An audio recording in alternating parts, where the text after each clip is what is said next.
Hello, hello. Today we have two LSAT questions we're going to go over. So we will just jump right into it. I'm going to read the prompt. We can go from there.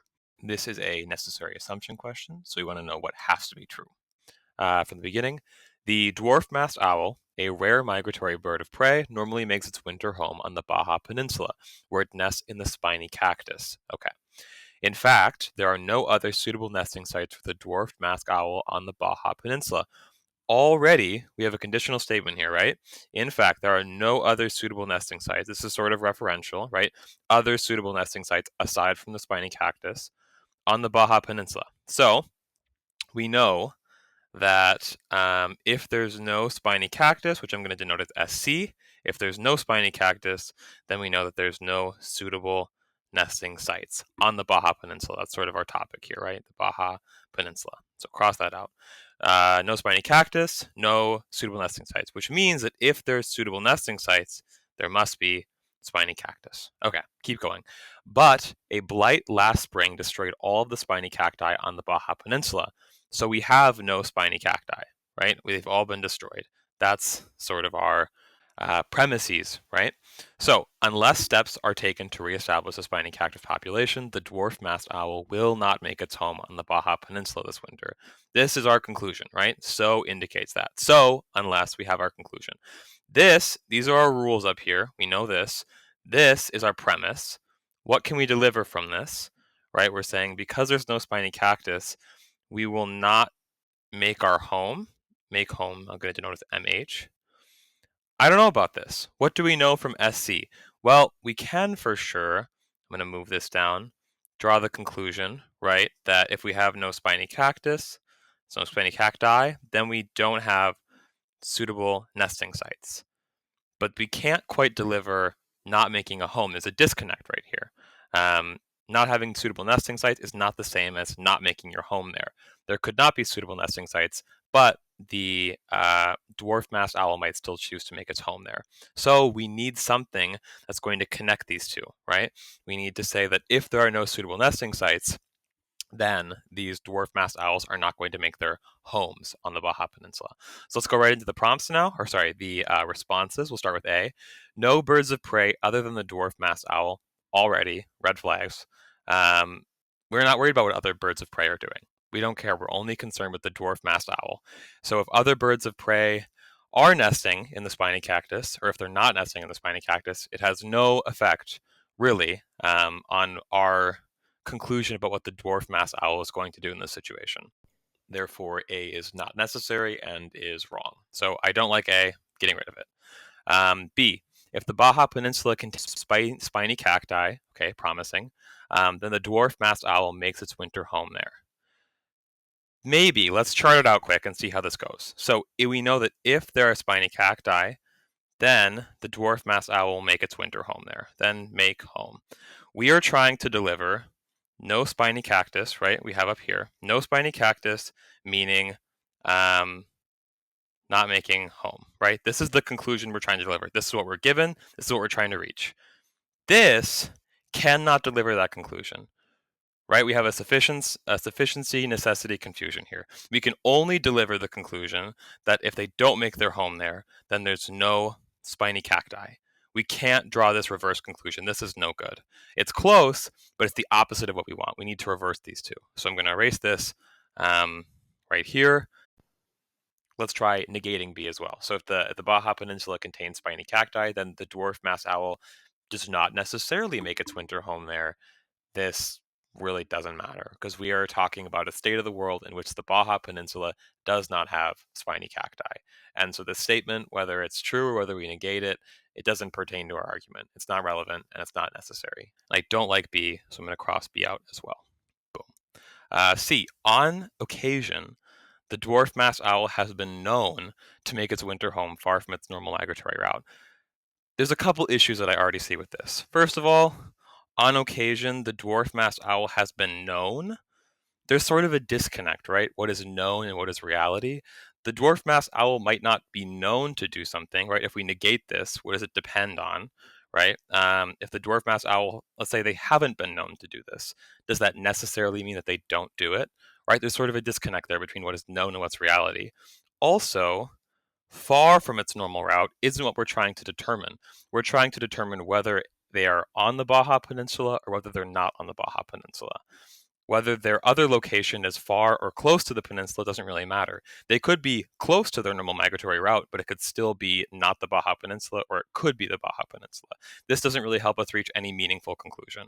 So I'm going to eliminate C as well. D, the dwarf masked owl will not make its winter home on the Baja Peninsula only if that region contains no spiny cacti. Okay, let's map it out because this maybe seems promising. The dwarf masked owl will not make its winter home on the Baja Peninsula only if that region contains no spiny cacti. So we can say if they don't make their home, then only if that region contains no spiny cacti. So we can say if they have spiny cacti, then they make their home there. But wasn't this exactly the same thing that B was saying? It's just giving us the contrapositive instead of the original, right? We still can't deliver this meaningful conclusion of no spiny cacti, no making the home. But here we can still only say not making a home, then no spiny cacti, or spiny cacti make home. We can't say no spiny cacti, no making home. So just like B, D did not provide that missing link that we need for the argument to follow through. Just as we could negate B and the argument could still be true, we can negate D and the argument could still be true. D is not necessary, exactly the same as B was not necessary. So let's move on to E, which we're going to hope is the right answer because we've already eliminated all the others. So we have a good feeling, hopefully. E, suitable nesting sites must be present where the dwarf masked owl makes it home. So we can say that if the dwarf masked owl makes its winter home, right, they must be present. Suitable nesting sites must be present. Suitable nesting sites, right? So if we take the contrapositive, suitable nesting sites, if we have no suitable nesting sites, then they don't make their home. Well, let's go back to what we originally had up here, right? I'm going to erase this quick, get rid of this. Originally, we had no spiny cacti, and we were trying to deliver the conclusion of not making the home. No spiny cacti from our original premise here means no suitable nesting sites, right? We can draw this from down here. And if we have no suitable nesting sites from this rule that option E gives us, answer E gives us, we can say no suitable nesting sites means no making a home, which delivers the conclusion that we want it to. So unless steps are taken to reestablish the spiny cacti relation, so right now, there are no spiny cacti. So unless we change that, there will be no suitable nesting sites, which means there will be, that the dwarf masked owls will not be making their home there. E is sufficient, which is great, but more importantly, it is necessary to our argument. If we negated it, if we said that suitable nesting sites needn't be present where the dwarf masked owl makes its winter homes, then our entire premise is about like spiny cacti disappearing and therefore there not being any suitable nesting sites, therefore delivering the conclusion of there not being there. E, if we negated it, saying that they could be anywhere, it doesn't really matter if there's suitable nesting sites at all. So the argument totally falls apart. E is absolutely necessary to the argument, and it's also sufficient. This question is asking us which of the following points out a flaw committed in the argument. So we are looking to weaken the argument, or at least to point out why it is weak, right? So as we're reading, let's look for fallacies, mistakes, sort of logical errors that the argument might make that we can exploit when we're looking for an answer. So let's read the stimulus. Only a very small percentage of people from the service professions ever become board members of the 600 largest North American corporations. This makes sense, right? There's probably lots of service professions or people who work in service professions, right? Millions. But I can't imagine that there are millions of members within the 600 largest North American companies. So this makes sense. This shows that people from the service professions are underrepresented in the most important corporate boardrooms in North America. Okay. Already, I recognize two errors that this argument makes. One being much, I think, larger and more blatant than the other. So I'm going to start with the big one. We are saying that I'm going to just do this abstractly in terms of A and B. Only a very small percentage of people from the service professions, which I'm going to say is A being people in service professions, only a very small percentage, let's say S percentage, right, make it to B being these board members. Therefore, we're saying that A makes up a small percent of B. This might initially seem tempting, but you can pretty quickly realize that these two are not equivalent and one does not imply the other, right?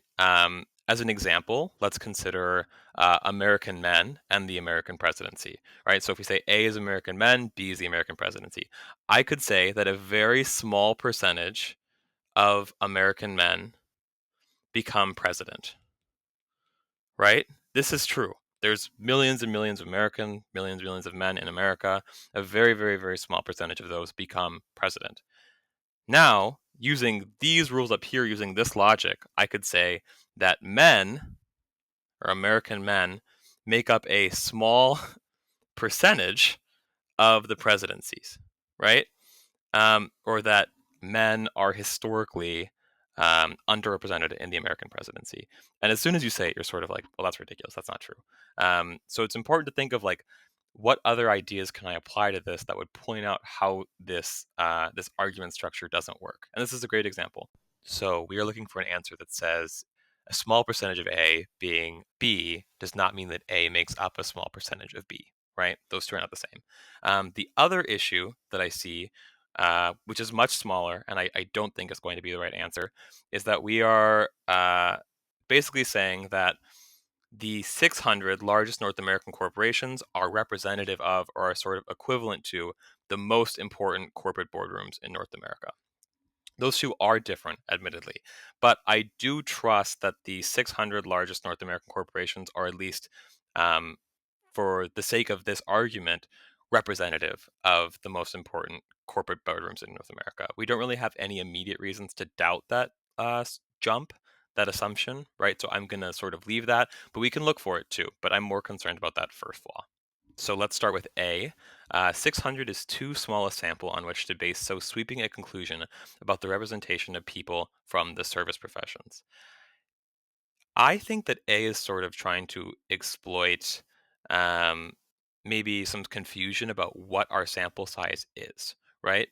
600 is pretty small if we're talking about everyone who works in the service profession. That's probably millions of people, right? And so we're saying 600 out of millions is very, very small. But we're more so talking about board members of these corporations, right? In which case, 600 actually seems like a pretty big sample size. Um, a doesn't really exploit that initial idea that I was concerned about, so I'm not tempted by it. And also, this vocabulary, this so sweeping a conclusion, it seems pretty judgmental and opinionated for a factual fallacy that we're trying to point out. I just don't like that vocabulary very much. A is not tempting. I'm going to move on to B. B, the percentage of people from the service professions who serve on the board of the 600 largest North American corporations reveal little about the percentage of the members of these boards who are from the service profession. This is exactly what we were trying to say, right? The percentage of people from the service professions who serve on the boards, right? A being a small percentage of B, does not tell us anything about the percentage of the members of these boards who are from the service professions, does not tell us anything about what percent of B is comprised of A. I'm going to keep going, but I really, really like A. It was saying exactly what I was thinking when I first read the stimulus.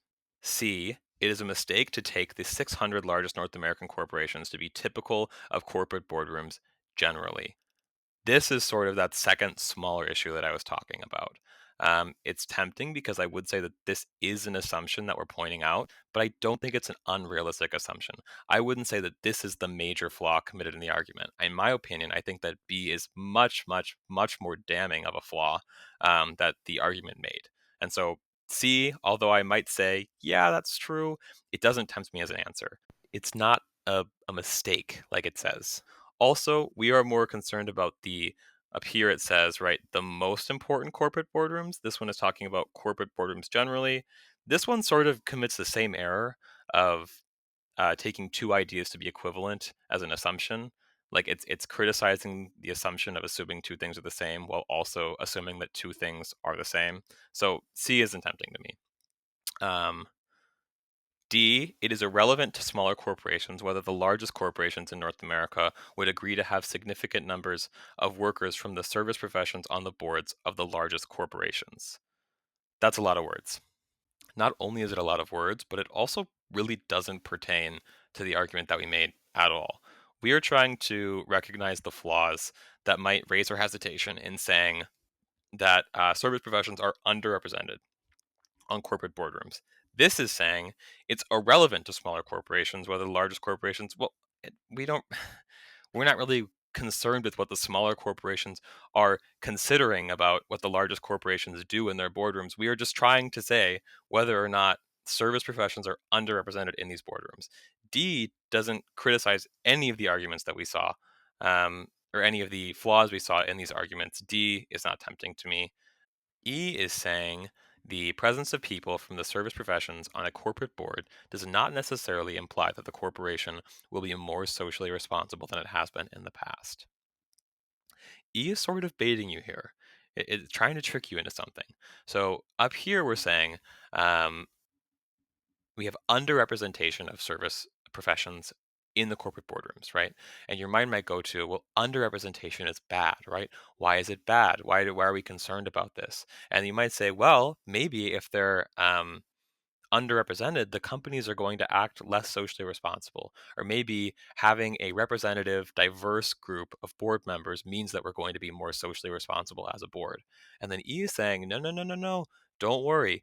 Even if we have, right, even if we have people from the service professions, that doesn't mean that we're going to be more socially responsible. And so you're going to say, oh, well, I'm relieved, right? So maybe these companies, like, I don't really get what E's trying to do. Is trying to disregard your concern about why this conclusion matters. But it doesn't actually point to the flaw that the argument is making. It's just trying to like ease your worries about what that conclusion actually implies. We're not worried about the social responsibility of the companies, at least for the sake of this question, right? We're really concerned about whether or not the service profession is underrepresented or not. And after going through these, I can safely say that B is the only one that really addresses this. Final answer, B is correct.